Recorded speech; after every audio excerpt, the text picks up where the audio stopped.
Hi friends, নমস্কার। আশা করি আপনারা সবাই ভালো আছেন। হাই ফ্রেন্ডস, আজকে আমি আপনাদের নিয়ে যাচ্ছি ঢাকার অদূরে সাভারের একটি পুরানো আশ্রম। আশ্রমটির নাম শ্রী শ্রী রামকৃষ্ণ ও পঞ্চবটি আশ্রম।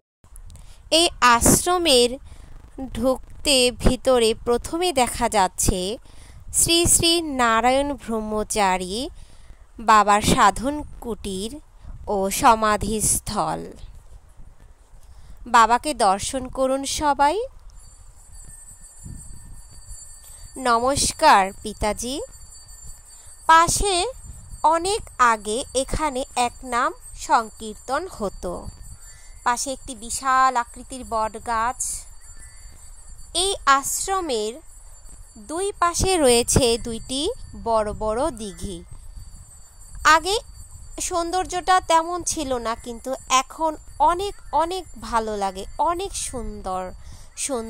সৌন্দর্য হয়ে আছে এই আশ্রমটি। দুপাশে দিঘির জলগুলো এত স্বচ্ছ যা বলে বোঝানো যাবে না। এখানে অবশ্য চৈত্র মাসের গঙ্গা স্নানও হয়ে থাকে। রামনবমীর অষ্টমী তিথিতে যে স্নান হয়। আশ্রমে রয়েছে বিভিন্ন দেবদেবীর মন্দির। দেখুন আপনারা, দেবী দুর্গার মন্দির। এখানে বছরে দুইবার দুর্গাপূজা হয়, বসন্তকালে এবং শরৎকালে। পাশে রয়েছে বাবা ব্রহ্মা ও বাবা বিষ্ণুর মন্দির। আর তার পাশে রয়েছে ফুল বাগান আর বিশাল আকৃতির একটি মাঠ। মাঠের এক পাশে তৈরি করা হচ্ছে রাধাকৃষ্ণের বিশাল বড় একটি মন্দির। আর সেই মন্দিরের সামনে রয়েছে নতুন তৈরি করা নাট মন্দির। আপনারা দেখতে পাচ্ছেন বাবা শিবকে। প্রণাম বাবা।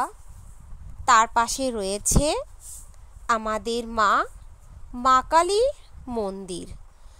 এই মা কালী মন্দিরের মা কালীকে কিন্তু অষ্টধাতু দিয়ে তৈরি করা হয়েছে।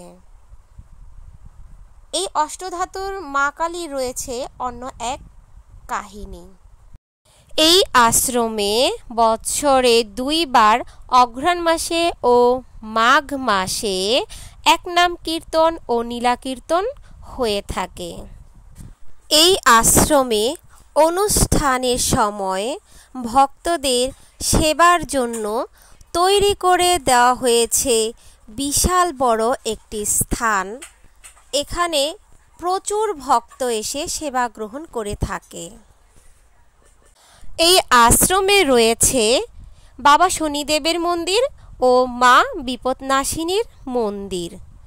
আপনারা সবাই আসবেন এই আশ্রমে এবং উপভোগ করবেন এই আশ্রমের সৌন্দর্য।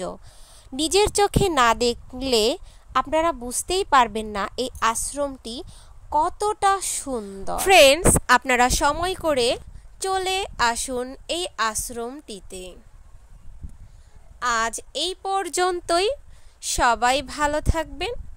আবার দেখা হবে। Tata, bye bye.